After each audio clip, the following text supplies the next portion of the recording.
ಖಾಲಿ ನೀ ಮನದೊಳಗೆ ಇದ್ದರು ಮಲ್ಲಿಗೆ ಸಂಪಿಗೆ ತರದೆ ಹೋದರು ನೀ ನನಗೆ ಓನಲ್ಲ ನೀನಲ್ಲ ಕರಿಮಣಿ ಮಾಲೀಕ ನೀನಲ್ಲ ಕಲ್ಲು ಕೂಡ ಕರಗುವಂತೆ ಸಂತೋಷಕ್ಕೆ ಹಾಡು ಸಂತೋಷಕ್ಕೆ ಗುರುವೇ ನಿನ್ನ ಆಟ ಬಲ್ಲೋರ್ಯಾರ್ಯಾರೋ ಶಿವನೇ ನಿನ್ನ ಆಟ ಬಲ್ಲೋರ್ಯಾರ್ಯಾರೋ ಇರಬೇಕು ಇರುವಂತೆ ತೊರೆದು ಸಾವಿರ ಚಿಂತೆ ಮಳೆ ಸುರಿಸಿ ಹಗುರಾದ ಮುಗಿಲಿನಂತೆ. ಎಲ್ರಿಗೂ ನಮಸ್ಕಾರ. ನೀವು ನೋಡ್ತಾ ಇದ್ದೀರಾ ವಿಶ್ವವಿಖ್ಯಾತ ಡಿಜಿಟಲ್ ಮೀಡಿಯಾ. ಇವತ್ತಿನ ಒಂದು ಹೊಸ ವಿಡಿಯೋಗೆ ತಮಗೆಲ್ಲರಿಗೂ ಆತ್ಮೀಯವಾಗಿರುವಂತಹ ಸ್ವಾಗತ. ಇವತ್ತು ನನ್ನ ಜೊತೆಗೆ ಒಬ್ಬ 6ನೇ ತರಗತಿಯಲ್ಲಿ ಕಲಿತು ಇನ್ನು 7ನೇ ತರಗತಿಗೆ ಪಾದಾರ್ಪಣೆಯನ್ನು ಮಾಡಲಿಕ್ಕಿರ್ತಕ್ಕಂತಹ 12-13 ವರ್ಷದ ಒಬ್ಬ ಪುಟ್ಟ ಬಾಲಕ ಇದ್ದಾನೆ. ನಮ್ಮ ಜೊತೆಗೆ ನಮ್ಮ A to Z ಇವೆಂಟ್ಸ್ ಆಗಿರ್ಬೋದು, ಹಾಗೆಯೇ ಬೇರೆ ಬೇರೆ ಕಾರ್ಯಕ್ರಮಗಳಲ್ಲಿ ಮತ್ತು ಹಲವಾರು ಕಡೆಗಳಲ್ಲಿ ಆತನ ಹಾಡುಗಳಿಂದಲೇ ಪ್ರಸಿದ್ಧಿಯನ್ನು ಪಡೆದಿರ್ತಕ್ಕಂಥ ಹುಡುಗ ಅಶ್ವಿಜ್ ಆತ್ರೇಯ ಅಂತ. ಸೊ ನಾನಿವತ್ತು ಅವರನ್ನು ಸ್ಟುಡಿಯೋಕ್ಕೆ ಕರೆಸಿ ಅವ್ರ ಜೊತೆಗಿರುವಂತಹ ಟ್ಯಾಲೆಂಟ್ ಅಂದರೆ ಆ ಹಾಡಿದೆ, ಆ ಟ್ಯಾಲೆಂಟನ್ನು ನಮಗೆಲ್ಲರಿಗೆ ತೋರಿಸುವುದಕ್ಕೆ ಬೇಕಾಗಿ ಸ್ಟುಡಿಯೋ ಕರೆಸ್ಕೊಂಡಿದ್ದೀನಿ. ಅಶ್ವಿಜ್ ನಮಸ್ತೆ. ನಮಸ್ತೆ. ಹೇಗಿದ್ದೀರಿ? ನಾವು ಸೂಪರ್. ನೀವೇಗಿದ್ದೀರಿ? ಆರಾಮ. ಓಕೆ ಅಶ್ವಿಜ್ ಅಂದರೆ ನಮಗೆ ಇವತ್ತಿನ ಪರಿಚಯ ಅಲ್ಲ, ಸುಮಾರು 4-5 ತಿಂಗಳಿಂದ ನಾವು ಪರಿಚಯದಲ್ಲಿದ್ವಿ ಮತ್ತು ಬೇರೆ ಬೇರೆ ಇವೆಂಟ್ಗಳಲ್ಲೆಲ್ಲ ನಾವು ಪಾಲ್ಗೊಳ್ತಾನೆ ಇದ್ದೀವಿ.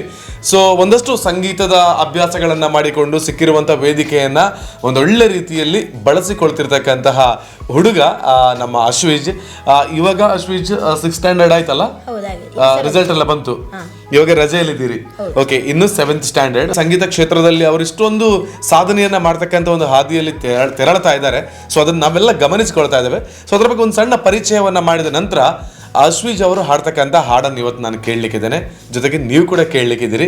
ಸಂಗೀತದ ವಿಷಯ ಅಂತ ಹೇಳಿ ಬಂದಾಗ ನೀವು ಎಷ್ಟನೇ ಕ್ಲಾಸಿಂದ ಹಾಡ್ಲಿಕ್ಕೆ ಸ್ಟಾರ್ಟ್ ಮಾಡಿದ್ದು ಅಂತ? ಸಂಗೀತ ಅಂದರೆ ನಾನು ಫಸ್ಟಿಗೆ ಸುಗಮ ಸಂಗೀತವನ್ನು ಸ್ಟಾರ್ಟ್ ಮಾಡಿದ್ದು ನಾನು. ಅದು ನಾನು LKG ಪಾಸ್ ಆಗಿ ಇದು ಫಸ್ಟನ್ನು ಸ್ಟಾರ್ಟ್ ಆಗೋ ಆ ಟೈಮಲ್ಲಿ ನಾನು ರಂಗಮಯೂರಿಯಲ್ಲಿ ನಮ್ಮ ಡಾಕ್ಟರ್ ಕಿರಣ್ ಕುಮಾರ್ ಗಾನಸಿರಿ ಸರ್ ಅಲ್ಲಿ ಅವ್ರು ಕ್ಲಾಸ್ ಮಾಡ್ತಿದ್ರು. ಹಾಗೆ ನಾನು ಅಲ್ಲಿ ಜಾಯ್ನ್ ಆದೆ. ಮತ್ತು ಅಲ್ಲಿ ಆಗಿ ನಮ್ಮ ಸರ್ ಮತ್ತು ಅವರು ಸಪ್ರೇಟಾಗಿ ಗಾನಸಿರಿ ಸುಳ್ಳೆ ಶಾಖೆ ಮಾಡಿದರು. ಮತ್ತು ಅಲ್ಲಿಗೆ ವಾಪಸ್ ಜಾಯ್ನ್ ಆದೆ. ಮತ್ತು ನಾನು ಸುಗಮ ಸಂಗೀತವನ್ನು ಗಾನಸಿರಿ ಕಲಾಕೇಂದ್ರ ಕಲಿತಿದ್ದೇನೆ. ಅಂದರೆ ನನ್ನ ಗುರುಗಳು ಡಾಕ್ಟರ್ ಕಿರಣ್ ಕುಮಾರ್ ಗಾನಸಿರಿ ಸರ್ ಹಾಗೂ ಶ್ರೀಲಕ್ಷ್ಮಿ ಮೇಡಮ್ ಅವರ ಹತ್ರ ನಾನು ಕಳೆದ 7-8 ವರ್ಷಗಳಿಂದ ನಾನು ಸುಗಮ ಸಂಗೀತವನ್ನು ಕಲಿತಾ ಇದ್ದೇನೆ. ಮತ್ತು ನಾನು ಕಳೆದ 2-3 ವರ್ಷದಿಂದ ನಾನು ಶಾಸ್ತ್ರೀಯ ಸಂಗೀತವನ್ನು ಕಲಿತಾ ಇದ್ದೇನೆ. ನನ್ನ ಗುರುಗಳು ವಿದ್ವಾನ್ ಕಾಂಚನ ಈಶ್ವರ್ ಭಟ್ ಸರ್ ಹತ್ರ ನಾನು ಶಾಸ್ತ್ರೀಯ ಸಂಗೀತವನ್ನು ಕಲಿತಾ ಇದ್ದೇನೆ.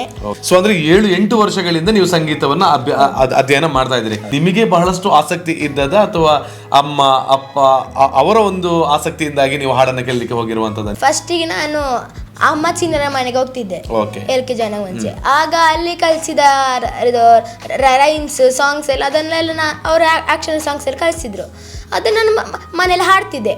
ಆಗ ಅಮ್ಮನಿಗೆ ನಾನು ಹಾಡ್ದನ್ನು ನೋಡಿ ನನಗೆ ಹಾಡ್ಲಿಕ್ಕೆ ಇಂಟ್ರೆಸ್ಟ್ ಉಂಟು ಮತ್ತು ಆ್ಯಕ್ಟಿಂಗಲ್ಲಿ ಇಂಟ್ರೆಸ್ಟ್ ಉಂಟು ಅಂತ ಹೇಳಿ ರಂಗಮಯೂರಿ ನಾನು ಫಸ್ಟಿಗೆ ಸೇರಿಸಿದ್ರು. ಅಲ್ಲಿಂದ ನನ್ನ ಆ್ಯಕ್ಟಿಂಗ್ ಹಾಗೂ ಸಿಂಗಿಂಗ್ ಜರ್ನಿ ಅಲ್ಲಿಂದ ಸ್ಟಾರ್ಟ್ ಆಗಿದೆ. ಓಕೆ, ಸೊ ಸಂಗೀತ ಬಿಟ್ಟರೆ ಆ್ಯಕ್ಟಿಂಗ್ ಅಂತ ಹೇಳಿದ್ರಿ. ಸೊ ಈ ಆ್ಯಕ್ಟಿಂಗ್ ಅಲ್ಲಿ ಯಾವುದೆಲ್ಲ ತರಗತಿಗಳಿಗೆ ತಾವು ಹೋಗಿದ್ದೀರಿ ಮತ್ತು ಏನೆಲ್ಲ ಆ್ಯಕ್ಟಿಂಗ್ ಮಾಡಿದ್ದೀರಿ ಅಂತ? ಹಲವಾರು ರಂಗಭೂಮಿ ವೇದಿಕೆಗಳಲ್ಲಿ ನಾಟಕಗಳನ್ನು ಮಾಡಿದ್ದೇನೆ. ಮತ್ತು ಇತ್ತೀಚೆಗೆ ಅಲ್ಲಿ ರಿಲೀಸ್ ಆದ ರವಿಕೆ ಪ್ರಸಂಗ ಮೂವಿಯಲ್ಲಿ ನಾನು ಆ್ಯಕ್ಟ್ ಮಾಡಿದ್ದೇನೆ.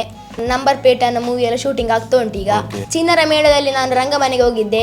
ಅಲ್ಲಿ ಡಾಕ್ಟರ್ ಜೀವನ್ ರಾಮ್ ಸರ್ ಅವರು ನನಗೆ ಗುರುಗಳಾಗಿದ್ದರು.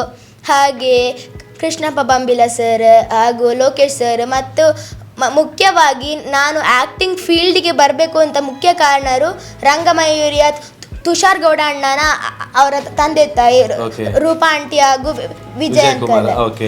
ನಾನು ಫಸ್ಟ್ ಸ್ಟ್ಯಾಂಡಲ್ಲಿ ಇರುವಾಗ ಮೌನರಾಗ ಅನ್ನೋ ಒಂದು ಸೀರಿಯಲ್ ಸ್ಟಾರ್ ಸುವರ್ಣದಲ್ಲಿ ಇದು ಪ್ರಸಾರ ಆಗಿತ್ತು. ಅದಕ್ಕೆ ಅವರಿಗೊಂದು ಕಾಲ್ ಬಂದಿತ್ತು, ಒಂದು ಆ್ಯಕ್ಟರ್ಸ್ ಬೇಕಾಗಿದೆ, ಸಣ್ಣ ಮಕ್ಕಳು ಬೇಕಾಗಿದ್ದಾರೆ ಅಂತ. ಹಾಗೆ ಅವ್ರು ನನಗೆ ಹೇಳಿ ನನಗೊಂದು ಎಷ್ಟೊಂದು ಶಾರ್ಟ್ ಮೂಡಿ ನಾನು ನಿಮ್ಮ ಹೆಸರೆಲ್ಲ ಹೇಳಿ ಅವರಿಗೆ ನನಗೆ ಕಲಿಸಿ ಅವ್ರಿಗೆ ಕಳಿಸ್ತೇನೆ ಅಂತ ಆಯಿತು ಅಂತ ಸಂಜೆ ನಾನು ವಿಡಿಯೋ ಮಾಡಿ ಕಳಿಸಿದೆ. ಮತ್ತೆ ಸಂಜೆ ಕಾಲ್ ಮಾಡಿ ಹೇಳ್ತಾರೆ ನೀವು ಸೆಲೆಕ್ಟ್ ಆಗಿದ್ದೀರಂತೆ, ನೀವು ನೆಕ್ಸ್ಟ್ ಡೇ ನೀವು ಮುಲ್ಕಿಗೆ ಹೋಗಬೇಕು, ಅಲ್ಲಿ ಶೂಟಿಂಗಲ್ಲೇ ಇದೆ ಅಂತ. ಅದನ್ನು ಫಸ್ಟಿಗೆ ಕೇಳಿ ನನಗೆ ಅನಿಸ್ಲಿಲ್ಲ ಹೌದಾ ಆಗಿರ್ಬೋದಾ ಅಂತ, ಯಾರಿಗೆ ಸಹ ಆಗಿಲ್ಲ. ಮತ್ತೆ ಅಲ್ಲಿ ಹೋದ ಮೇಲೆ ನನಗೆ ಅಲ್ಲಿ ಸಿಕ್ಕ ಒಂದು ಎಕ್ಸ್ಪೀರಿಯನ್ಸಿಂದಾಗಿ ನನಗೆ ಆ್ಯಕ್ಟಿಂಗ್ ಮೇಲೆ ನನಗೆ ತುಂಬ ಪ್ರೀತಿ ನನಗೆ ಆಸಕ್ತಿ ನನಗೆ ಇದಾಯಿತು. ಹಾಗಾಗಿ ನಾನು ರೂಪಾ ಆಂಟಿ ಹಾಗೂ ವಿಜಯ್ ಅಂಕಲಿಗೆ ತುಂಬ ಥ್ಯಾಂಕ್ಸ್ ಹೇಳ್ತೇನೆ. ಯಾಕೆಂದರೆ ಅವರಿಂದಾಗಿ ನನಗೆ ಆ್ಯಕ್ಟಿಂಗ್ ಫೀಲ್ಡ್ಗೆ ಬರೋ ಒಂದು ಅವಕಾಶ ಸಿಕ್ಕಿತ್ತು ನನಗೆ. ಸೊ ಮೇಲಿಂದ ಮೇಲೆ ಎಲ್ಲರನ್ನು ಕೂಡ ಹೇಳಿದಿರಿ, ಇನ್ನು ಕೂಡ ಸಾಕಷ್ಟು ನಿಮಗೆ ಹೆಲ್ಪ್ ಮಾಡಿರ್ತಕ್ಕಂಥ ಸಾಕಷ್ಟು ಮಂದಿ ಇರ್ಬೋದು. ಸೊ ಅವರೆಲ್ಲರನ್ನು ಕೂಡ ಇವತ್ತು ನೆನಪಿಸ್ಕೊಳ್ಳೋಣ. ಹಾಗೇಂತೇಳಿ ಎಲ್ಲರನ್ನು ಮಾತಾಡ್ತಾ ಹೋದರೆ ಮತ್ತೆ ಅದೇ ಆಗುತ್ತೆ. ಇವತ್ತು ಹಾಡನ್ನು ಪ್ರಾರಂಭ ಮಾಡೋದಕ್ಕಿಂತ ಮೊದಲು ಡೈಲಾಗ್ಗಳನ್ನು ಏನಾದರೂ ಹೇಳ್ಬೋದಾ ಅಂತ ಏನಾದರೂ ನೆನಪುಂಟೆ ಇವಾಗ? ಓಕೆ, ನಾನೀಗ ಬಬ್ರು ವಾಹನದೊಂದು ಡೈಲಾಗ್ ಹೇಳ್ತೇನೆ. ಓಕೆ. ಏನು ಪಾರ್ಥ, ಕೆಂಗಣಿನಿಂದ ಕೆಕ್ಕರಿಸಿ ನೋಡಿ ನೀನು ನನ್ನನ್ನು ಗೆಲ್ಲಲಾರೆ. ಆದರೆ ಈಗ ಶಕ್ತಿ ನಿನ್ನ ಬಳಿಲ್ಲ. ಪರಮಪತಿವೃತೆಯ ನಿಂದಿಸಿದ ಮರುಕ್ಷಣವೇ ನಿನ್ನ ಪುಣ್ಯವೆಲ್ಲ ಉರಿದು ಹೋಗಿ ಪಾಪದ ಮೂಟೆ ನಿನ್ನ ಹೆಗಲು ಹತ್ತಿದೆ. ಎತ್ತು ನಿನ್ನ ಗಾಂಡೀವ, ಹೂಡು ಆ ಪರಮೇಶ್ವರ ನೀಡಿರೋ ಪಾಶುಪತಾಸ್ತ್ರ. ಶಿವನನ್ನು ಗೆದ್ದ ಶೌರ್ಯ ನನಗೂ ಸ್ವಲ್ಪ ತಿಳಿಯಲಿ. ಸೂಪರ್. ಅಂದ್ರೆ ಡೈಲಾಗ್ಗಳಲ್ಲೂ ಕೂಡ ಡೈಲಾಗನ್ನು ಡೆಲಿವರಿ ಮಾಡೋದ್ರಲ್ಲೂ ಕೂಡ ನಮ್ಮ ಅಶ್ವಿಜಿ ಎತ್ತಿದ ಕೈ ಅಂತ ಹೇಳುವಂಥದ್ದಕ್ಕೆ ಬೇಕಾಗಿ ಫಸ್ಟಿಗೆ ಅಶ್ವಿಜಿಯಿಂದ ನಾವು ಡೈಲಾಗನ್ನು ಕೇಳಿರ್ತಕ್ಕಂಥದ್ದು. ಅಶ್ವಿಜಿ ಅವ್ರ ಜೊತೆ ಮಾತು ಇಷ್ಟು ಸಾಕು, ಇನ್ನು ಸ್ವಲ್ಪ ಹಾಡು ಕೇಳುವ. ನಾವು ಪೂರ್ತಿಯಾದ ಹಾಡನ್ನು ಹಾಡೋದಿಲ್ಲ, ಅವರು ಒಂದೊಂದು ಹಾಡುಗಳ ಒಂದಷ್ಟು ಪಲ್ಲವಿ ಒಂದಷ್ಟು ಚರಣಗಳನ್ನು ಹಾಡ್ತಾರೆ. ಸೊ ನಾವೆಲ್ಲ ಕೂಡ ಅದನ್ನು ಕೇಳಿಕೊಂಡು ಬರುವ. ಯಾವ ಹಾಡಿನಿಂದ ಪ್ರಾರಂಭ ಮಾಡ್ತೀರಿ? ಆನಂದಮಯ ಚಿನ್ಮಯ ಸಚಿದಾನಂದಮಯನೇ ವಂದನೆ. ಆನಂದಮಯ ಚಿನ್ಮಯ ಸಚಿದಾನಂದಮಯನೇ ವಂದನೆ. ಆದ್ಯಂತರಹಿತನೇ ಜ್ಯೋತಿ ಸ್ವರೂಪನೇ, ಆದ್ಯಂತರಹಿತನೇ ಜ್ಯೋತಿ ಸ್ವರೂಪನೇ, ಜಗದೋದ್ಧಾರನೆ ವಂದನೆ. ಆನಂದಮಯ ಚಿನ್ಮಯ ಸಚಿದಾನಂದಮಯನೇ ವಂದನೆ. ಆನಂದಮಯ ಚಿನ್ಮಯ ಸಚಿದಾನಂದಮಯನೇ ವಂದನೆ. ಸೂಪರ್, ನಿಜವಾಗ್ಲೂ ಬಹಳ ಚೆನ್ನಾಗಿ ಹಾಡ್ತೀರಿ. ಎರಡನೇ ಹಾಡು ಯಾವ ಹಾಡು ಹಾಡ್ತೀರಿ? ಮಧುವನ ಕರೆದರೆ ತನು ಮನಸೆಳೆದರೆ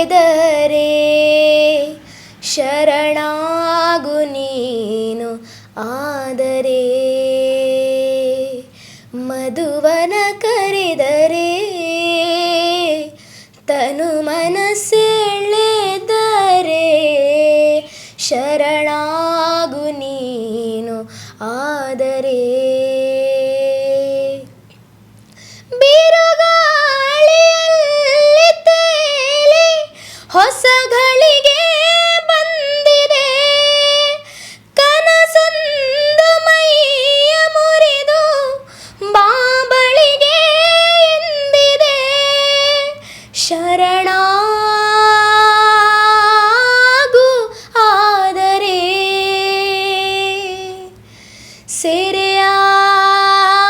ಸೆರೆಯಾಗು ಆದರೆ. ಮಧುವನ ಕರೆದರೆ ತನು ಮನಸೆಳೆದರೆ ಶರಣಾಗು ನೀನು ಆದರೆ. Wow, beautiful. ನನಗೂ ತುಂಬ ಖುಷಿ ಆಯಿತು. ನೀವೆಲ್ಲ ಕೇಳ್ತಿರ್ತಕ್ಕಂಥ ಪ್ರತಿಯೊಬ್ಬರಿಗೂ ಕೂಡ ತುಂಬ ಖುಷಿಯಾಗಿರುತ್ತೆ ನಾನು ಭಾವಿಸ್ಕೊಳ್ತೇನೆ. ಮೂಕನಾಗಬೇಕಲ್ವಾ? ಓಕೆ. ಮೂಕನಾಗಬೇಕು, ಜಗದೊಳು ಜ್ವಾಕ್ಯಾಗಿರಬೇಕು. ಮೂಕನಾಗಬೇಕು, ಜಗದೊಳು ಜ್ವಾಕ್ಯಾಗಿರಬೇಕು. ಕಾಕಬುದ್ಧಿ ಕಡೆ ಘಾಯಿಸಲಾರದೆ, ಕಾಕಬುದ್ಧಿ ಕಡೆ ಘಾಯಿಸಲಾರದೆ, ಲೋಕದ ಗೋಡವಿ ನಿನ ಜ್ಞಾತಕ್ಕೆ ಬೇಕು. ಮೂಕನಾಗಬೇಕು, ಜಗದೊಳು ಜ್ವಾಕ್ಯಾಗಿರಬೇಕು. ಮಾತು ಕಲಿಯಬೇಕು,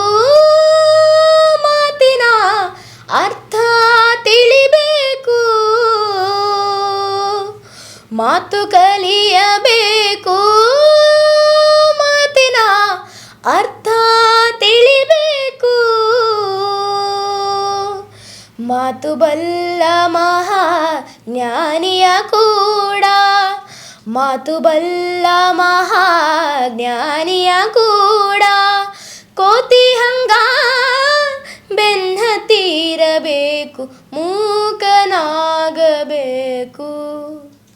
ಜಗದೊಳು ಜ್ವಾಕ್ಯಾಗಿರಬೇಕು. ಹಾಗೆಯೇ ಮೂಕನಾಗಬೇಕು ಅನ್ನುವಂಥ ಹಾಡನ್ನ ಅವರದ್ದೇ ಆಗಿರುವಂಥ ಶೈಲಿಯಲ್ಲಿ ಬಹಳ ಚೆನ್ನಾಗಿ ಹಾಡಿದ್ರು ಅಶ್ವಿಜ್.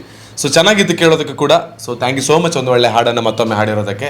ಮತ್ತೊಂದು ಹಾಡನ್ನು ಕೇಳಿದ್ರೆ ಯಾವ ಹಾಡನ್ನು ಹಾಡ್ತೀರಾ? ಲಾ ಲಾ ಲಾ ಲಾ ಲಾ ಲಾ ಲಾ ಲಾ ಲಾ ಲಾ. ಕರುನಾಡ ತಾಯಿ ಸದಾ ಚಿನ್ಮಯಿ, ಕರುನಾಡ ತಾಯಿ ಸದಾ ಚಿನ್ಮಯಿ, ಈ ಪುಣ್ಯ ಭೂಮಿ ನಮ್ಮ ದೇವಾಲಯ, ಪ್ರೇಮಾಲಯ ದೇವಾಲಯ, ಕರುನಾಡ ತಾಯಿ ಸದಾ ಚಿನ್ಮಯಿ, ಕರುನಾಡ ತಾಯಿ ಸದಾ Chinmayi.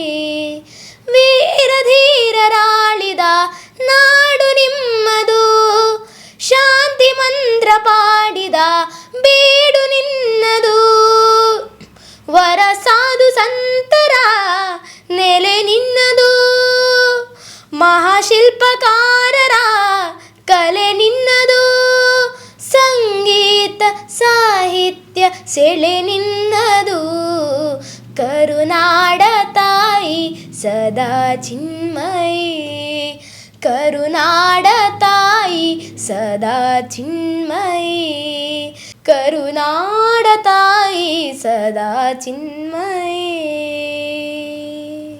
Beautiful and super and thank you so much. ಭಾಳ ಚೆನ್ನಾಗಿ ಅವರೊಬ್ಬ ಹೆಮ್ಮೆಯ ಕನ್ನಡಿಗ ಅಂತೆ. ಆವಾಗಲೇ ಹೇಳಿದರು ನಾನು ಕನ್ನಡವನ್ನು ತುಂಬ ಇಷ್ಟಪಡ್ತೇನೆ ಮತ್ತು ನಾನು ಕನ್ನಡಿಗ ಅಂತ. ಸೊ ನಾವೆಲ್ಲರೂ ಕೂಡ ಕನ್ನಡಿಗರು. ಸೊ ಕನ್ನಡದ ಭಾಳ ಚೆನ್ನಾಗಿರ್ತಕ್ಕಂಥ ಮತ್ತೊಂದು ಹಾಡನ್ನು ಹಾಡಿದ್ದಾರೆ. ಈಗ ಒಂದು ಹಾಡು, ಇವಾಗ ಯಾವ ಹಾಡು? ಇರಬೇಕು ಇರುವಂತೆ. ಓಕೆ, ಇರಬೇಕು ಇರುವಂತೆ. ಎಸ್. ಇರಬೇಕು ಇರುವಂತೆ ತೊರೆದು ಸಾವಿರ ಚಿಂತೆ, ಮಳೆ ಸುರಿಸಿ ಹಗುರಾದ ಮುಗಿಲಿನಂತೆ, ಇರಬೇಕು ಇರುವಂತೆ ತೊರೆದು ಸಾವಿರ ಚಿಂತೆ, ಮಳೆ ಸುರಿಸಿ ಹಗುರಾದ ಮುಗಿಲಿನಂತೆ, ಮಳೆ ಸುರಿಸಿ ಹಗುರಾದ ಮುಗಿಲಿನಂತೆ, ಮಳೆ ಸುರಿಸಿ ಹಗುರಾದ ಮುಗಿಲಿನಂತೆ, ತನ್ನೊಡಲ ತಾರೆಗಳ ಗುಡಿಸಿ ರಾಶಿಯ ಮಾಡಿ, ಬೆಳಕಿನುಂಡೆಯ ಬಾನಿ ಗುರುಳು ಬಿಟ್ಟು, ತನ್ನೊಡಲ ತಾರೆಗಳ ಗುಡಿಸಿ ರಾಶಿಯ ಮಾಡಿ, ಬೆಳಕಿನುಂಡೆಯ ಬಾನಿ ಗುರುಳು ಬಿಟ್ಟು, ಹೇಗೆ ಮರೆಯಾಗುವುದು ನಿರ್ಧನಿಕ ನಟ್ಟಿರುಳು, ಹಾಗೆ ಬಾಳಿಸು ಗುರುವೆ ಕರುಣೆ ಇಟ್ಟು, ಹಾಗೆ ಬಾಳಿಸು ಗುರುವೆ ಕರುಣೆ ಇಟ್ಟು. Wow, beautiful. ನನಗೆಷ್ಟು ಖುಷಿ ಆಗ್ತಿದೆ, ನೀವೆಲ್ಲ ನೋಡ್ತಿರ್ತಕ್ಕಂಥ ಪ್ರತಿಯೊಬ್ಬರಿಗೂ ಕೂಡ ಖುಷಿ ಆಗ್ತಾ ಇದೆ. ಆಚೆ ಯಶ್ ಅವರಿಗೆ ಕೂಡ ತುಂಬ ಖುಷಿ ಇದೆ. ಅವರು ಕೂಡ ಸಂಗೀತದ ಒಬ್ಬ ಒಳ್ಳೆ ಆಸ್ವಾದಕ. ಸೊ ಯಶ್ ಅವ್ರಿಗೆ ಗೊತ್ತಿಲ್ಲ ನಿಮಗೆ? ಗೊತ್ತುಂಟಲ್ಲ. ಎಲ್ಲಿ ಸಿಕ್ಕಿದ್ದು ಪರಿಚಯ ಇದೆ ನಿಮಗೆ ಅವ್ರನ್ನ? ಹುಬ್ಬಳ್ಳಿಗೆ ಹೋಗುವಾಗ ಅಲ್ಲ, ಹುಬ್ಬಳ್ಳಿ ಹೋಗುವೆಲ್ಲ ಪರಿಚಯ ಆಗಿದ್ರು ನಮ್ಮ ಇವೆಂಟ್ ಜೊತೆನೆ. ಐ ಬಿಚ್ಚಲ್ಲೇ ಸ್ಪೆಷಲ್ ಆಗಿರುವಂಥ ಹುಡುಗ ಅಶ್ವಿಜ್. ಸೊ ಒಂದು ಹಾಡನ್ನು ಹಾಡ್ತಾರೆ, ಇವಾಗ ಕೇಳುವ. ಗುರುವೇ ನಿನ್ನಾಟವಲ್ಲೋರ್ಯಾರ್ಯಾರೋ, ಶಿವನೇ ನಿನ್ನಾಟವಲ್ಲೋರ್ಯಾರ್ಯಾರೋ, ಹರನೇ ನಿನ್ನಾಟವಲ್ಲೋರ್ಯಾರ್ಯಾರೋ, ಗುರುವೇ ನಿನ್ನಾಟವಲ್ಲೋರ್ಯಾರ್ಯಾರೋ, ಒಕ್ಲಿಗರ್ ಮುತ್ತಪ್ಪನ ಮನೆಯ ಒಕ್ಕಲುತನವ ಕಂಡು, ಒಕ್ಲಿಗರ್ ಮುತ್ತಪ್ಪನ ಮನೆಯ ಒಕ್ಕಲುತನವ ಕಂಡು, ಶಿವನು ಕೈಲಾಸದಲ್ಲಿ ಹರನು ಕೈಲಾಸದಲ್ಲಿ, ಗುರುವು ಕೈಲಾಸದಲ್ಲಿ, ತೋಂ ತೋಂ ತೋಂ ತೋಂ ತೋಂ ತೋಂ ಎಂದು ಕುಣಿದ, ಗುರುವೇ ನಿನ್ನಾಟವಲ್ಲೋರ್ಯಾರ್ಯಾರೋ, ಶಿವನೇ ನಿನ್ನಾಟವಲ್ಲೋರ್ಯಾರ್ಯಾರೋ, ಹರನೇ ನಿನ್ನಾಟವಲ್ಲೋರ್ಯಾರ್ಯಾರೋ, ಗುರುವೇ ನಿನ್ನಾಟವಲ್ಲೋರ್ಯಾರ್ಯಾರೋ, ಮಡಿವಾಳ್ ಮಾಚಯ್ಯನ ಮನೆಯ ಮಡಿಯ ಚಂದಾವ ಕಂಡು, ಮಡಿವಾಳ್ ಮಾಚಯ್ಯನ ಮನೆಯ ಮಡಿಯ ಚಂದಾವ ಕಂಡು, ಶಿವನು ಹರನು ಕೈಲಾಸದಲ್ಲಿ ಗುರುವು ಕೈಲಾಸದಲ್ಲಿ ತೋಂ ತೋಂ ತೋಂ ತೋಂ ತೋಂ ತೋಂ ಎಂದು ಕುಣಿದ. ಗುರುವೇ ನಿನ್ನಾಟ ಬಲ್ಲೋರ್ಯಾರ್ಯಾರೋ, ಶಿವನೇ ನಿನ್ನಾಟ ಬಲ್ಲೋರ್ಯಾರ್ಯಾರೋ. ಜಕಣಕ ಜಕಣಕ ಜಕಣಕ ಜಕಣಕ ಜಕ್ಕಣ ಕಣ್ಣಕ್ಕ ಜಕ್ಕ ಜಕ್ಕಣ ಕಣ್ಣಕ್ಕ ಜಕ್ಕ ಜಕ್ಕಣ ಕಣ್ಣಕ್ಕ ಜಕ್ಕ ಜಕ್ಕಣ ಕಣ್ಣ ಜಕ್ಕಣ ಕಣ್ಣಕ್ಕ ಜಕ್ಕ ಜಕ್ಕಣ ಕಣ್ಣಕ್ಕ ಜಕ್ಕ ಜಕ್ಕಣ ಕಣ್ಣಕ್ಕ ಜಕ್ಕ ಜಕ್ಕಣ ಕಣ್ಣ. ಬ್ಯೂಟಿಫುಲ್. ಎಲ್ಲ ವೀಕ್ಷಕರು ಒಂದು ವಿಚಾರವನ್ನು ಮನಸ್ಸಿನ ಒಳಭಾಗದಲ್ಲಿ ನೆನಪಿಟ್ಕೊಳ್ಬೇಕು, ಮತ್ತು ನಾವೇ ಒಂದು ಥಿಂಕ್ ಮಾಡಬೇಕು. ನಮ್ಮ ಮನೆಯಲ್ಲಿ ಅಥವಾ ನಮ್ಮ ಪಕ್ಕದ ಮನೆಯಲ್ಲಿ ಅಥವಾ ಬೇರೆ ಎಲ್ಲಾದರೂ ಒಬ್ಬ 6ನೇ ಕ್ಲಾಸಿನ ಹುಡುಗ ಇದ್ದರೆ ಅವನು ಯಾವ ರೀತಿ ತೊಡಗಿಸ್ಕೊಳ್ತಾ ಇದ್ದಾರೆ ನಮ್ಮ ಊರಿನಲ್ಲಿ ಆಚೆ ಈಚೆ ಅಂತ. ಅವ್ರು ಹಾಡ್ತಾರಾ ಅಥವಾ ಇನ್ನೇನಾದರೂ ಒಂದು ಒಳ್ಳೆ ರೀತಿಯಲ್ಲಿ, ಅಥವಾ ನಾವೆಲ್ಲ ಕೂಡ ನಿರೀಕ್ಷೆಯನ್ನು ಮಾಡೋದಕ್ಕಿಂತಲೂ ಹೆಚ್ಚಾಗಿ ಒಂದು ಸಂಗೀತದ ಕ್ಷೇತ್ರದಲ್ಲಿ ತೊಡಗಿಸ್ಕೊಂಡಿರ್ಬೋದಾ ಅವರು ಅಂತ ಹೇಳುವಂತಹ ಯೋಚನೆಗಳು ಬಂದಾಗ ಅವ್ರು ಯಾವ ರೀತಿ ಇದ್ದಾರೆ ಅಂತ ನಿಮ್ಮ ಸರ್ವಿಂಗ್ ನಾನು ನೋಡಿ. ಆದರೆ ನನ್ನ ಜೊತೆ ಇರ್ತಕ್ಕಂತಹ ಅಶ್ವಿಜ್ ಅವರು 6ನೇ ತರಗತಿಯಲ್ಲಿ ಇದ್ದರೂ ಕೂಡ ಎಷ್ಟು ಚೆನ್ನಾಗಿರ್ತಕ್ಕಂಥ ಹಾಡನ್ನು ಹಾಡ್ತಾರೆ ಅಂತ ಹೇಳೋದು, ಅವ್ರು ಹಾಡುವಂಥ ಹಾಡುಗಳೇ ಇವತ್ತು ಸಾಕ್ಷಿಯಾಗಿದೆ. ಸೊ ಅದು ಅವ್ರಿಗೆ ಕೊಟ್ಟಿರುವಂಥ, ದೇವರು ಕೊಟ್ಟಿರುವಂಥ ಒಂದು ದೊಡ್ಡ ಗಿಫ್ಟ್, ಜೊತೆಗೆ ಅವರಲ್ಲಿರುವಂಥ ಟ್ಯಾಲೆಂಟನ್ನು ಅವರು ಉಪಯೋಗಿಸ್ಕೊಳ್ತಕ್ಕಂಥ ರೀತಿ. ಮನೇಲಿ ಸುಮ್ಮನೆ ಕೂತ್ಕೊಳ್ಳೋದಕ್ಕಿಂತ ಹೊರಗಡೆ ಹೋಗಿ ಮತ್ತೆ ಅಲ್ಲಿ ಕ್ಯಾಂಪಲ್ಲಿ ಅಂದರೆ ಹೊಸ ಹೊಸ ಫ್ರೆಂಡ್ಸ್ಗಳು ಸಿಗ್ತಾರೆ, ಮಿಂಗಲ್ ಆಗಲಿಕ್ಕೆಲ್ಲ ತುಂಬ ಖುಷಿ ಆಗ್ತದೆ. ಒಂದೊಂದು ಅವಕಾಶಗಳು ಪಬ್ಲಿಕಲ್ಲಿ ಆಗ್ತಾ ಇರ್ತದೆ ನೋಡಿ, ರಜೆ ಸಂದರ್ಭದಲ್ಲೆಲ್ಲ ಮಕ್ಕಳನ್ನೆಲ್ಲ ಪೋಷಕರು ಈ ರೀತಿಯಲ್ಲಿ ತೊಡಗಿಸಿಕೊಂಡಾಗ ಅವರಿಗೆ ಒಂದು ಹೊಸ ಒಂದು ರೀತಿಯಲ್ಲಿ ಬೆರೆಯೋದಕ್ಕೆ ಎಲ್ಲ ಕಡೆಗಳಲ್ಲಿ ಸಾಧ್ಯ ಆಗ್ತದೆ ಅಂತ ಅಶ್ವಿಜ್ ಅವರು ಹೇಳ್ತಾ ಇರೋದು. ಮತ್ತು ಅದು ನಿಜ ಕೂಡ, ಅದು ಫ್ಯಾಕ್ಟ್ ಕೂಡ. ಟೂರಲ್ಲಿ ಹೋಗಲಿಲ್ಲ ಈ ಸಲ ರಜೆಗೆ? ಟೂರು ನಿಮ್ಮೊಟ್ಟಿಗೆ ಹುಬ್ಬಳ್ಳಿಗೆ. ಅದು ರಜೆ ಇತ್ತು ಅವಾಗ? ಓ ರಜೆಲಿ ಹೋದಲ್ಲ ನಾವು. ಓಕೆ. ಆದರೆ ಹಿಂದಿನ ಎಕ್ಸಾಮ್ ಮುಗಿದ ನೆಕ್ಸ್ಟ್ ದಿನ ಹುಬ್ಬಳ್ಳಿಗೆ. ಓ ಎಂತ ಚಾನ್ಸ್ ನೋಡಿ. ಓಕೆ, ನೀವು ಮಾತ್ರ ಬಂದದಾ ಅಥವಾ ಬೇರೆ ಯಾರಾದ್ರೂ ಬಂದಿದ್ರು ಒಟ್ಟಿಗೆ? ಅಮ್ಮ ಕೂಡ ಬಂದಿದ್ರು ಟೂರಿಗೆ. ಸೊ ಒಂದು ದೊಡ್ಡ ಜರ್ನಿ, ಬಸ್ಸಲ್ಲಿ ಡ್ಯಾನ್ಸ್ ನಮ್ಮ ಅಶ್ವಿಜಿದು. ಸೊ ಎನಿವೇ ಒಂದು ಒಳ್ಳೆ ಎಕ್ಸ್ಪೀರಿಯನ್ಸ್ ಅದು ಕೂಡ. ಸೊ ಮುಂದೆ ಯಾವ ಹಾಡು ಹಾಡೋಣ? ಸಂತೋಷಕ್ಕೆ ಹಾಡು, ಸಂತೋಷಕ್ಕೆ ಸಂತೋಷಕ್ಕೆ ಹಾಡು, ಸಂತೋಷಕ್ಕೆ ಕುಣಿದು ತಾಳಕ್ಕೆ ಕುಣಿದು ನಲಿದು, ಹೇ ರಾಗಕ್ಕೆ ನಲಿದು ನನ್ನಂತೆ ಹೇ ಸಂತೋಷಕ್ಕೆ ಹಾಡು, ಸಂತೋಷಕ್ಕೆ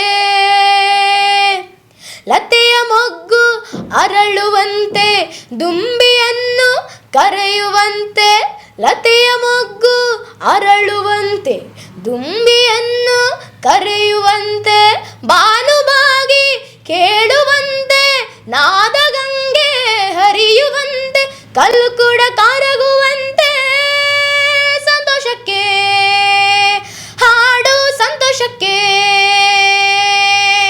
ಕುಣಿದು ತಾಳಕ್ಕೆ ಕುಣಿದು ನಲಿದು, ಹೇ ರಾಗಕ್ಕೆ ನಲಿದು ನನ್ನಂತೆ ರಬಪಪ ರಪ ರಬಪಪ ರಪಪ ರಪಪಪ ರಪಪ ರಪಪಪ ರಪಪ ಸಂತೋಷಕ್ಕೆ ಹಾಡು, ಸಂತೋಷಕ್ಕೆ. ವಾವ್, ಸೂಪರ್ ಅಲ್ಲ ಯಶ್ ಅವರೇ? ಯಶ್ಗಂತೂ ತುಂಬ ಖುಷಿಯಾಗಿದೆ. ಮತ್ತು ಯಶ್ ಅವರಿಗೆ ತುಂಬ ಇಷ್ಟ ಆಗಿರೋ ಒಂದು ಹಾಡಿದೆ, ಅದು ಹಾಡ್ತೀರಾ? ಅವಾಗ ಒಂದು ಹೇಳಿದ್ರಲ್ಲ, ಈಗ ಟ್ರೆಂಡ್ ಆಗಿರುವಂಥ ಹಾಡು ಒಂದಿದೆ ಅಂತ, ಯಾವುದದು? ಏನಿಲ್ಲ. ಸೊ ಇದು ಯಶ್ಗೋಸ್ಕರ. ಅವತ್ತು ಅಲ್ಲಿ ಕೇಳ್ತಿದ್ರು ಬಸ್ಸಲ್ಲಿ, ಫ್ರಂಟ್ 4 ಸೀಟಲ್ಲಿ 4 ಜನ ಇದ್ರಲ್ಲ, ಸೊ ಅದ್ರಲ್ಲಿ ಯಶ್ ಅವ್ರಿಗೆ ಕೇಳ್ತಿರೋದು ಅದು ಹಾಡು ಹೇಗೆ ಹೇಳ್ತಿದ್ರು ಅಲ್ಲಿ, ಫುಲ್ ಬೊಬ್ಬೆ ಹೊಡೆದು ಹೇಳ್ತಾ ಇದ್ರು. ಸೊ ಅದೊಂದು ಹಾಡ್ಬೋದಾ ಒಂದು? ಮತ್ತೆ ಕೃಷ್ಣ ಅವರಿಗೋಸ್ಕರ, ಕೃಷ್ಣ ಅವ್ರ ಫೇವ್ರೆಟ್ ಸಾಂಗ್ ಯಾವುದು? ಕೃಷ್ಣ ನೀವೇ ಹಾಡ್ತೀರಾ ಮತ್ತೆ ಒಂದು? ಓಕೆ, ಬೇಡ, ನೀವು ಹಾಡೋದು ಬೇಡ. ಸೊ ಎಲ್ಲ ಸ್ಕಿಪ್ ಮಾಡಿ ಬಿಡ್ತಾರೆ. ಸೊ ಏನಿಲ್ಲಲ್ಲ ಪಾಪ, ಏನೋ ಇತ್ತು ಅವರಿಗೆ ಹುಬ್ಬಳ್ಳಿಗೆ ಹೋಗ್ಬೇಕಿದ್ರೆ, ಇವಾಗ ಏನಿಲ್ಲ. ಸೊ ಏನಿಲ್ಲ ಅವ್ರಿಗೋಸ್ಕರ ಹಾಡ್ಬಿಡಿ. ಮನಸ್ಸಿನೊಳಗೆ ಖಾಲಿ ಖಾಲಿ, ನೀ ಮನದೊಳಗೆ ಇದ್ದರು, ಮಲ್ಲಿಗೆ ಸಂಪಿಗೆ ತರದೆ ಹೋದರು ನೀ ನನಗೆ, ಓನಲ್ಲ ನೀನಲ್ಲ ಕರಿಮಣಿ ಮಾಲೀಕ ನೀನಲ್ಲ. ಕರಿಮಣಿ ಮಾಲೀಕ ಯಾರು ಮತ್ತೆ? ಕರಿಮಣಿ ಮಾಲೀಕ ಯಶಣ್ಣ. ಆಕ್ಚುಲಿ ಅಲ್ಲ, ಯಶ್ ಅವರೇ ಕರಿಮಣಿ ಮಾಲೀಕ ಅಂತ ಹೇಳಿದ್ರು, ಬಟ್ ಇವಾಗ ಇಲ್ಲ ಮಾತ್ರ ಅಲ್ಲ ಯಶ್ ಅವರೇ. ಎಸ್, ಸುಮ್ಮನೆ ಗೂಬೆ ಕೊರ್ಸ್ತಾ ಇದ್ರು. ಎನಿವೆ, ಖುಷಿ ಆಯ್ತು ನಿಮಗೆ ಯಶ್ ಅವರಿಗೆ, ಯಾಕೆ ಸೂಪರ್, ತುಂಬ ಚೆನ್ನಾಗಿ ಹಾಡಿದ್ರಿ. ಸೊ ಅದರೊಳಗೆ ಅವ್ರಿಗೆ ತುಂಬ ಫೀಲ್ ಇದೆ ಆ ಹಾಡೊಳಗೆ. ಸೊ ಎನಿವೆ ಕಂಟಿನ್ಯೂ ಮಾಡೋಣ. ಇವತ್ತು ಕಾರ್ಯಕ್ರಮದ ಕೊನೆಯ ಹಾಡನ್ನು ಹಾಡೋದಕ್ಕಿಂತ ಮೊದಲು ನಿಮಗೆ ಹೇಗಾಯ್ತು ಇವತ್ತು ಕಾರ್ಯಕ್ರಮದಲ್ಲಿ ಭಾಗವಹಿಸಿ? ಖುಷಿ ಆಯ್ತು, ಸತ್ಯ, ಸೂಪರ್, ದೇವರೇ ಖುಷಿ. ದೇವರೇ ಖುಷಿ ಆಯ್ತಂತೆ. ಸೊ ಮಕ್ಕಳಿಗೆಲ್ಲ ಹೇಗಾಯ್ತು, ಮಕ್ಕಳ ಪೋಷಕರುಗಳಿಗೆಲ್ಲ ಹೇಗಾಯ್ತು? ಅಶ್ವಿಜನ್ ಇವತ್ತು ಸ್ಟುಡಿಯೋದಲ್ಲಿ ಕೂರಿಸಿ ಮಾತಾಡಿದಿರಿ ಅಂತ ಹೇಳೋದಕ್ಕೆ ಬಗ್ಗೆ ಕಮೆಂಟ್ ಕೂಡ ಮಾಡಿ. ಅಲ್ಲ, ಕಮೆಂಟ್ ಮಾಡಲಿ, ನೀವು ರಿಪ್ಲೈ ಮಾಡ್ತೀರಲ್ಲ, ಅವರು ರಿಪ್ಲೈ ಮಾಡ್ತಾರಂತೆ. ಸೊ ಮತ್ತೆ ಮುಂದೆ ಏನೆಲ್ಲ ಕನಸುಗಳೆಲ್ಲ ಇದೆ ನಿಮಗೆ? ಒಬ್ಬ ಪ್ಲೇಬ್ಯಾಕ್ ಸಿಂಗರ್ ಆಗುವುದುಂಟು, ಮತ್ತೊಬ್ಬ ಲೀಡ್ ಆಕ್ಟರ್ ಆಗುವುದುಂಟು. ಓಕೆ. ಮತ್ತೆ ನನ್ನ ಅಪ್ಪ ಅಮ್ಮನ ಮತ್ತು ಅಣ್ಣನ ಕನಸನ್ನು ನನಸು ಮಾಡ್ಲಿಕ್ಕೆ ಒಂದು ಆಸೆ ಉಂಟು. ಓಕೆ. ಅಂದರೆ ಅವರೆಲ್ಲ ಏನು ಕನಸು ಕಂಡಿದ್ದಾರೆ ಅಂದರೆ ಅಶ್ವಿಜ್ ಒಂದು ದೊಡ್ಡ ವೇದಿಕೆಯಲ್ಲಿ ಕಾಣಬೇಕು ಅಂತ ಹೇಳೋ ಕನಸಿದೆ. ಅವ್ರು ಕಂಡಿರುವಂಥ, ನಿಮ್ಮ ಬಗ್ಗೆ ಕನಸಿರುವಂಥ ಕನಸನ್ನು ನೀವು ನನಸು ಮಾಡಬೇಕು ಅಂತ ಆಸೆ ಇದೆ. ಸೊ ಎಲ್ಲ ಆಗ್ತೀರಿ. ಸೊ ಹೀಗೇ ಹೆಜ್ಜೆ ಆಗ್ತಾ ಇರಿ. ಎತ್ತರಕ್ಕೆ ಬೆಳೀತಾ ಬೆಳೀತಾ ಬೆಳೀತಾ ಒಂದಿನ ದೊಡ್ಡ ನೀವು ಕಂಡಿರುವಂಥ ಎಲ್ಲ ಕನಸುಗಳನ್ನು ನನಸು ಮಾಡಿಕೊಳ್ಳಿ ಅಂತ ನಾನು ಕೇಳಿಕೊಳ್ತಾ ಇದ್ದೇನೆ. ಸೊ ಕೊನೆಯದಾಗಿ ಒಂದು ಹಾಡು ಹಾಡುವಲ್ಲ, ಹಾಡು ಹಾಡಿ ಕಾರ್ಯಕ್ರಮವನ್ನು ಮುಗಿಸ್ತೀವಿ. 3, 2, 1 ಗೋ.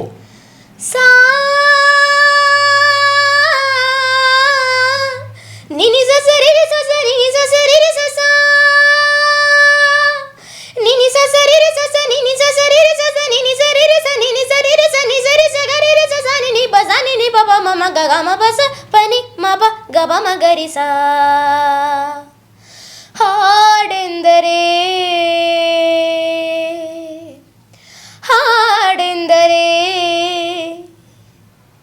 ಈ ಹಾಡೆಂದರೆ ಮಗುವಮ್ಮ, ಕಿಲ ಕಿಲ ಕಿಲ ಕಿಲ ನಗುವಮ್ಮ, ಜುಳು ಜುಳು ಜುಳು ಜುಳು ನೀರಮ್ಮ. ಓ ಹಾಡೆಂದರೆ ಹಾಲಮ್ಮ, ನಾದ ವಿನೋದದ ನೊರೆಯಮ್ಮ, ದೈವ ನಿನಾದದ ಸುದೆಯಮ್ಮ. ಸ್ವರಗಳ ತೇರಲ್ಲಿ ನಿಸ ನಿಸ ಪನಿ ಪನಿ ನಿಸ ನಿಸ ಪನಿ ಪನಿ, ಸ್ವರಗಳ ತೇರಲ್ಲಿ ಸರಿಗರಿ ಸನಿ ಸನಿ ಸನಿ ಗಮ ಗಮ ಪನಿಯ ವಾಣಿಯ ಭಾವದ ಲಾಸ್ಯ. ನೋಡು ಹಾಡೆಂದರೆ ನವಿಲಮ್ಮ, ಸಾವಿರ ಕಂಗಳ ಬೆಳಕಮ್ಮ, ಘಲ್ ಘಲ್ ಗೆಜ್ಜೆಯ ಇಂಪಮ್ಮ. ತಂಗಾಳಿ ಜಾರಿ ಜಾರಿ ಮುರಳಿಯಲ್ಲಿ ಸೇರಿದಂಗಾಳಿ, ಈ ತಂಗಾಳಿ ರಾಗದ ಅವತಾರ ಪಡೆಯಲು ಕಾದಿರಲು, ಅಣುವಲಿ ಅಣು ಅಣುವು ನಾವಲ್ಲವೇ, ರಾಗವೇ ಜಗಕ್ಕೆಲ್ಲ ಮಡಿಲಲ್ಲವೇ, ಆವಾಣಿಯ ತಂಪೆರೆಯುವ ಲಾಲಿ, ಕೇಳು ಹಾಡೆಂದರೆ ತಂಪಮ್ಮ, ಗುಯ್ ಗುಯ್ ಗುಯ್ ಗುಯ್ ಗುನುಗಮ್ಮ, ನಿಧಿರಾ ದೇವಿಯ ನಶೆಯಮ್ಮ. ಈ ಹಾಡೆಂದರೆ ಹಾಲಮ್ಮ, ನಾದ ವಿನೋದದ ನೊರೆಯಮ್ಮ, ದೈವ ನಿನಾದದ ಸುಧೆಯಮ್ಮ. ಸೂಪರ್. ನಾವು ಕೇಳಲೇ ಇಲ್ಲ ಈ ಹಾಡನ್ನು. ಅಂಥ ಹಾಡು, ಕೇಳಿರುವಂಥ ಹಾಡುಗಳನ್ನು ಕೇಳೋದಕ್ಕೆ ನಮಗೆಲ್ಲ ಪರಿಚಯ ಇರ್ತದೆ. ಆದರೆ ಕೆಲವೊಮ್ಮೆ ನಾವು ಕೇಳದಿರುವಂಥ ಹಾಡನ್ನು ಕೂಡ ಕೇಳಿಸುವಂಥ ಪ್ರಯತ್ನವನ್ನು ಮಾಡ್ತಾರೆ ಅಂತ ಹೇಳಿದರೆ ಒಬ್ಬ ಸಂಗೀತದ ಕ್ಷೇತ್ರದಲ್ಲಿ ಆತ ಬೆಳೀತಿದ್ದಾನೆ ಅಂತ ಹೇಳುವಂಥ ಅರ್ಥ. ಸೊ ಅಶ್ವಿಜ್ ಬಹಳ ಚೆನ್ನಾಗಿ ಹಾಡಿದ್ರಿ, ಬಹಳ ಚೆನ್ನಾಗಿ ಮಾತಾಡಿದ್ರಿ. ಸೊ ನಾವು ಕರೆದಾಗ ಬಂದು ಸ್ಟುಡಿಯೋದಿಂದ ನಿಮ್ಮ ಕಲೆ ಏನಿದೆ ಅದನ್ನು ಎಲ್ಲ ಜಗತ್ತಿನಲ್ಲಿರ್ತಕ್ಕಂಥ ಪ್ರತಿಯೊಬ್ಬರಿಗೂ ಕೂಡ ತೋರಿಸಿದ್ರಿ. ಸೊ ಅಶ್ವಿಜ್ ಥರನೇ ಮನೇಲಿರ್ತಕ್ಕಂಥ ಎಲ್ಲ ಮಕ್ಕಳು ಕೂಡ ಒಂದಲ್ಲ ಒಂದು ಕಲೆಯ ಮೂಲಕ ಹೊರ ಜಗತ್ತಿಗೆ ಪರಿಚಯವಾಗಿ ನಿಮ್ಮ ಕಲೆಯೇ ಮುಂದೊಂದು ದಿನ ನಿಮ್ಮನ್ನು ಮತ್ತೊಂದು ಹೊಸ ಲೋಕಕ್ಕೆ ಪರಿಚಯವನ್ನು ಮಾಡ್ತದೆ ಮತ್ತು ನಿಮ್ಮನ್ನು ಸಮಾಜದಲ್ಲಿ ಗುರುತಿಸುವಂತೆ ಮಾಡ್ತದೆ ಅಂತ ಹೇಳುವಂಥದ್ರೊಂದಿಗೆ ಇವತ್ತು ನಮ್ಮ ಜೊತೆ ಕಾರ್ಯಕ್ರಮದಲ್ಲಿ ಬಂದು ಭಾಗವಹಿಸಿ ಮಾತಾಡಿ ಹಾಡನ್ನು ಹಾಡಿರ್ತಕ್ಕಂಥ ಅಶ್ವಿಜ್ ಅವರಿಗೆ ಥ್ಯಾಂಕ್ ಯು ಸೋ ಮಚ್. ದೇವರ ಆಶೀರ್ವಾದ ಇರಲಿ. ಇನ್ನಷ್ಟು ಗ್ರೇಟ್ಫುಲ್ ಆಗಿ ನೀವು ಮೇಲಕ್ಕೆ ಎದ್ದು ಬರಬೇಕು. ಸೊ ನಮ್ಮ ಜೊತೆ ಕ್ಯಾಮರಾದಲ್ಲಿ ಸಾಥ್ ಕೊಟ್ಟಿರುವಂಥ ಯಶ್ ಅವರಿಗೆ, ಹಾಗೆಯೇ ಮುರಳೀಕೃಷ್ಣ ಅವರಿಗೆ, ಹಾಗೆಯೇ ಅಶ್ವಿಜ್ ಅವರ ಅಮ್ಮ ಇದ್ದಾರೆ ಉಷಾ ಅವರಿಗೆ ಕೂಡ ಈ ಸಂದರ್ಭದಲ್ಲಿ ಥ್ಯಾಂಕ್ ಯು ಸೋ ಮಚ್ ಹೇಳಿಕೊಳ್ತಾ ಎಂಡ್ ಮಾಡ್ತಾ ಇದ್ದೀನಿ. So thank you. ಮತ್ತೊಂದು ಎಪಿಸೋಡ್ ಜೊತೆ ಸಿಗ್ತೇನೆ. ಎಂತ ಓಕೆ ಅವ್ರು ಥ್ಯಾಂಕ್ ಯು ಹೇಳ್ಬೇಕಾಗಿಲ್ಲ. ಸೊ ಅವ್ನು ಯಾವತ್ತು ಕೂಡ ನಮ್ಮ ಹುಡುಗನೇ. So anyway thank you so much, all the very best. Thank you.